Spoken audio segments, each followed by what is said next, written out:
नंतर आत्ताच्या घडीची सर्वात मोठी बातमी पाहूयात। बदलापूरमधील आरोपीला आता कल्याण कोर्टात आणण्यात आलेलं आहे। अक्षय शिंदेला आता कोर्टात आणण्यात आलेलं आहे।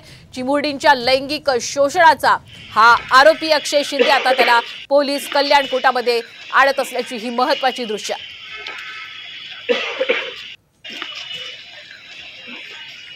बदलापूरमधील नामांकित शाळेमध्ये 2 चिमुरड्या मुलींवरती लैंगिक अत्याचार करणारा हाच तो आरोपी आहे आणि या आरोपीचं नाव आहे अक्षय शिंदे। आता त्याला कल्याण कोर्टामध्ये पोलिसांकडून हजर केलं जात आहे। आता कोर्ट अक्षय शिंदे या आरोपी संदर्भात नेमका काय निर्णय देते हे अगदी थोड्याच वेळात स्पष्ट होणार आहे। त्यामुळे आत्ताची ही महत्त्वाची दृश्य आपण सध्या साम टीव्हीवर पाहतोय। बदलापूर प्रकरणातील आरोपीला आता कल्याण कोर्टामध्ये पोलिसांकडून आता हजर केलं जात आहे।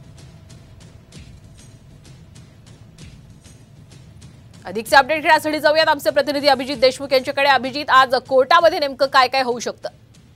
हॅलो, हा अभिजित, माझा आवाज आपल्यापर्यंत येतोय? हा येतोय। आरोपी अक्षय शिंदेला आता कोर्टामध्ये आणण्यात येतंय। आज कोर्टामध्ये नेमकं काय काय होऊ शकतं, काय अधिकची माहिती?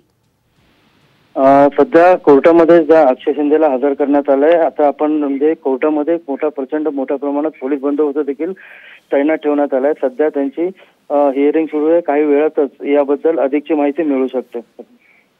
अगदीच धन्यवाद अक्षय, आपण दिलेल्या संपूर्ण अपडेट बद्दल। तर अगदी काही वेळातच बदलापूर प्रकरणातील या आरोपी संदर्भात कल्याण कोर्टामध्ये नेमका काय निर्णय झालेला आहे, अगदी थोड्याच वेळात या संदर्भात अधिकची माहिती मिळू शकते। धन्यवाद आपण दिलेल्या संपूर्ण अपडेट बद्दल।